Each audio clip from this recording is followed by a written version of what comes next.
Bom, cara, o que que eu posso te falar? A gente vai chegar no módulo 2 agora, e aí a gente já sabe fazer algumas coisas que eu vou dividir essa aula em duas. Então vai ficar assim, no módulo 2 de probabilidade, né? A gente vai conversar sobre o conceito de probabilidade, a gente até falou sobre isso.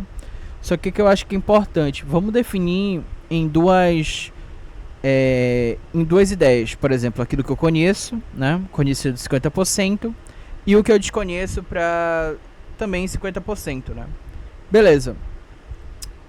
Vamos tentar pensar, né, que 50% pode ser um problema daquilo que até mesmo um preconceito meu, né? Por exemplo, o Vitória, Remo, Curitiba e Chapecoense tem chances de cair. Então isso é um conceito ou um preconceito daquilo que eu vou definir, né?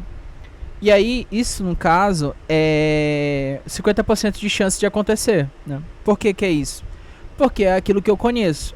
E aí, se eu me aprofundar dentro dessas normas, eu começo a verificar ou validar algumas ideias. Então, por exemplo, eu sei quem vai para Libertadores é Botafogo, Flamengo e Cruzeiro. Então, isso ainda continua sendo a maneira que eu trabalho com algo conhecido, né? Que todo mundo acha que vai acontecer. Mas aí que tá. Quando eu pego o case de sucesso do Mirassol, eu já vejo que o dinheiro não é tudo, né? Então, pode sim você fazer dois processos. O processo de um bom scout, né? O processo de manutenção, né, dos seus atletas, tanto em fisiologia quanto em processos de recuperação.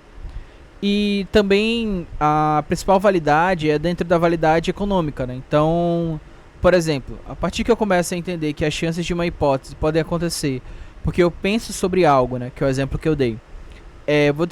Eu vou determinar que meu conhecimento de futebol vai ser meu guia. Eu posso ter uma mente mais aberta e pensar de forma mais abrangente e buscar novas variáveis além da econômica como um fator determinante, como montagem do elenco, estilo de jogo, técnico sob comando, jornada de trabalho, recuperação física, que foi o caso do Mirassol, um exemplo que eu dei, né, case de sucesso.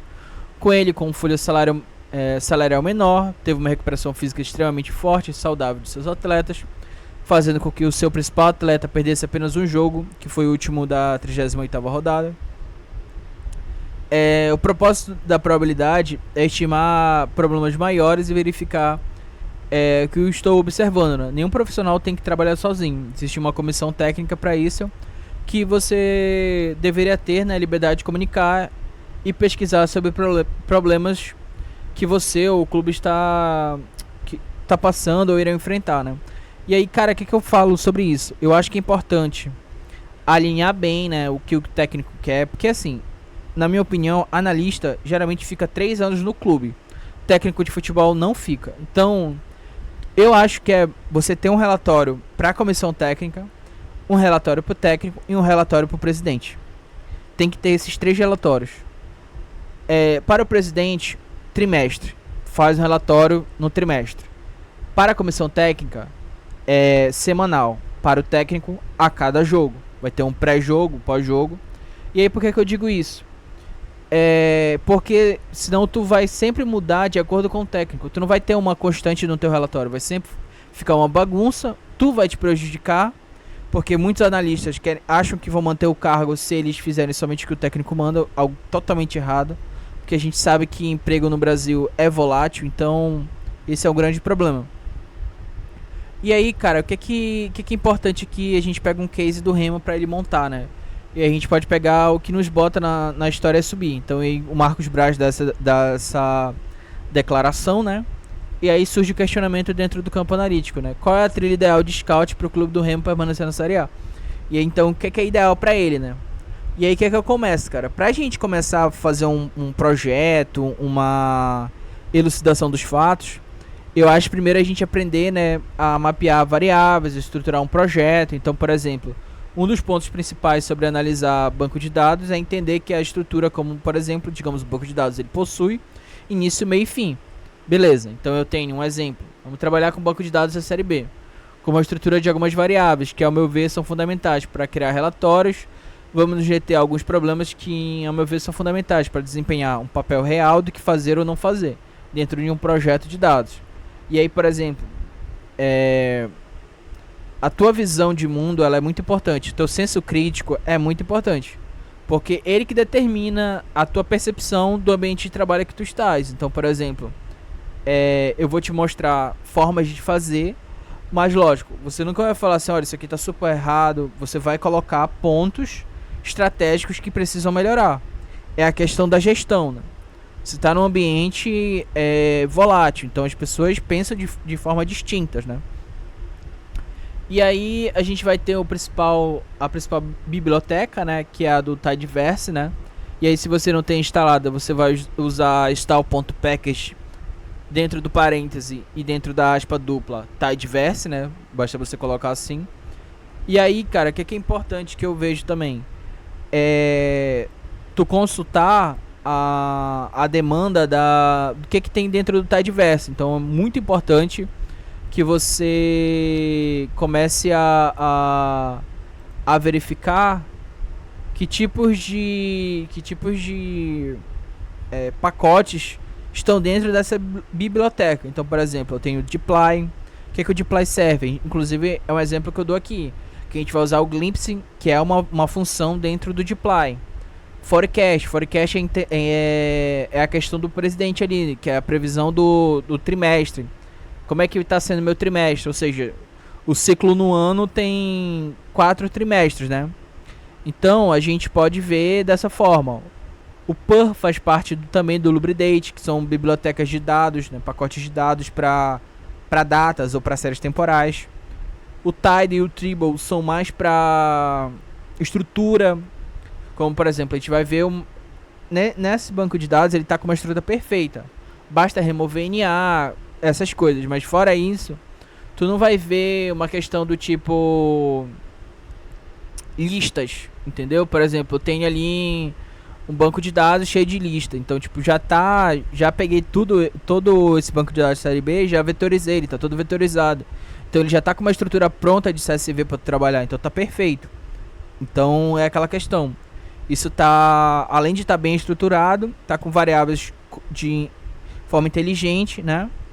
Tá, um outro ponto também é esse tema Dark aqui, né, que é o do Drácula. Basta você clicar aqui no Drácula Theme, que aí você vai ter um direcionamento para instalar, caso você queira e tal.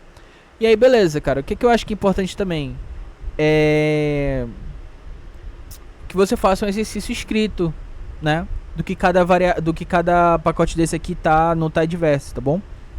E você entregue. Aqui a gente vai importar, né? Essa imagem aqui ficou estranha, mas aqui tá o environment, né? Aí do lado tem history. Aí beleza. Aí depois tem tutorial. E aí a gente vai importar um dataset, né? E dentro desse meu dataset, que vai ser o do série B, ele vai estar com esse formato aqui, ó, com as colunas e tal, né? Todas bem bonitinhas, definidas. Dá pra movimentar aqui, né? Beleza. E aí eu tenho Player ID, Team Name, Player Name, Position Name, Team ID. Tá vendo? Tem Player ID e Team ID. Aí eu tenho tempo, né? Tenho localização X, Y. Cara, o que eu posso falar aqui? Né? A gente não tá num curso de rede de passos. A gente tá no curso de estatística computacional. Então a gente vai ter muita coisa que a gente vai trabalhar dentro da análise descritiva. Então a gente vai descrever as normas processuais corretas para execução. Aí beleza.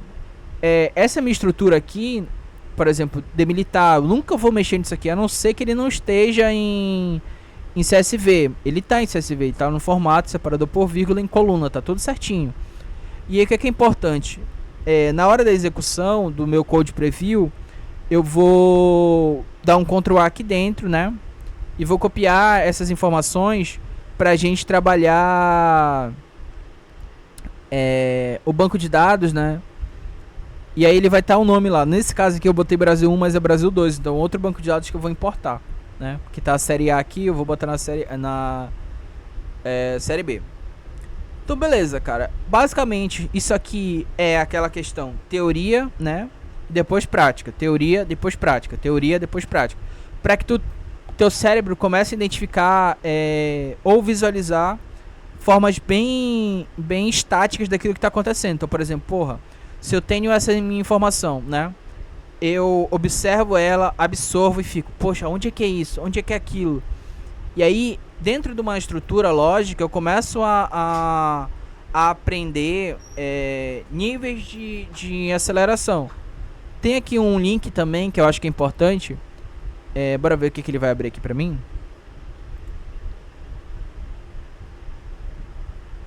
Tá. Aí beleza. Percebe que aqui tá script, né, onde eu escrevo meus dados. Aqui tá o console, e aqui tá o workspace, e aqui tá o plot da visualização. E aí tem tópicos aqui, né, pra te ajudar a salvar, né. Isso aqui a gente já viu, né, em outras aulas. Mas basicamente é isso, né? Essa aula basicamente é isso. E a gente vai introduzir novos processos, novas informações nas próximas aulas, tá bom?